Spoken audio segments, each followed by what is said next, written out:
America के पूर्व राष्ट्रपति और रिपब्लिकन पार्टी के उम्मीदवार डोनाल्ड ट्रंप पर किसने गोली चलवाई, इस पर अभी तक कोई खुलासा नहीं हुआ। अमेरिकी पुलिस इस पर छानबीन तो कर रही है, लेकिन हाथ अभी तक कोई सुराग नहीं लग पाया है।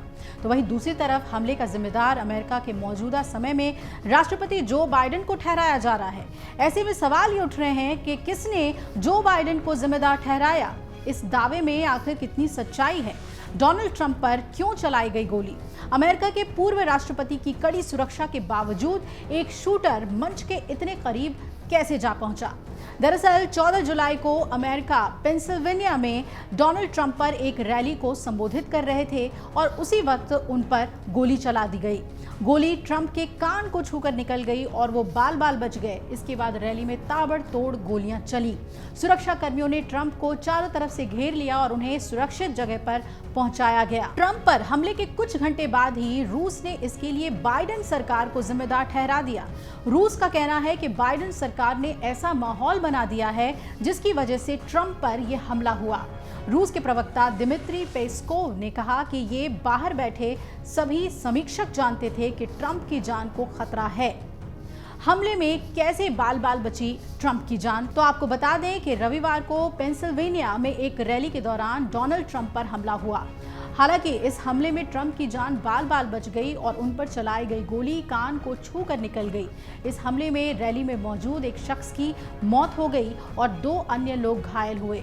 FBI ने हमलावर की पहचान 20 साल के थॉमस मैथ्यू क्रुक्स के रूप में की, जिसे मौके पर ही सुरक्षा कर्मियों ने ढेर कर दिया। अभी तक हमले के पीछे की वजह का खुलासा नहीं हुआ है और इसकी जांच चल रही है। सिर्फ एक वीडियो हमलावर का सामने आया जिसमें उसने कहा था कि मुझे ट्रंप से नफरत है। अब रूस ने बाइडेन सरकार पर आरोप लगा दिए हैं।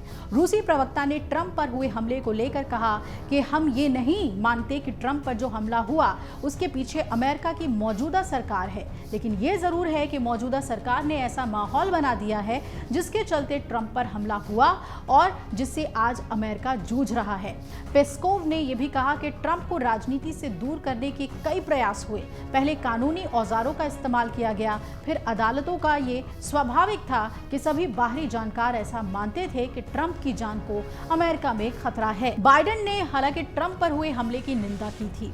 राष्ट्रपति बाइडेन ने ट्रंप पर हुए हमले की निंदा की और कहा कि अमेरिका में इस तरह की या किसी भी तरह की हिंसा के लिए कोई जगह नहीं है। किसी पर जानलेवा हमला उन सिद्धांतों के खिलाफ है, इसलिए बतौर राष्ट्र हमारी पहचान है, ये अमेरिका नहीं है और हम ऐसा होने भी नहीं दे सकते। बाइडेन ने अपने देशवासियों को संबोधित करते हुए कहा कि हमें देश में राजनीतिक तापमान को कम करने की ज़रूरत है और ये याद रखने की ज़रूरत है कि हमारे बीच मतभेद हो सकते हैं, लेकिन हम एक दूसरे के दुश्मन नहीं हैं। अगर आप ये वीडियो YouTube पर देख रहे हैं तो हमारे चैनल को सब्सक्राइब करें और बेल आइकन को दबाना ना भूलें। अगर आप Facebook पर ये वीडियो देख रहे हैं तो हमारे पेज को लाइक करें।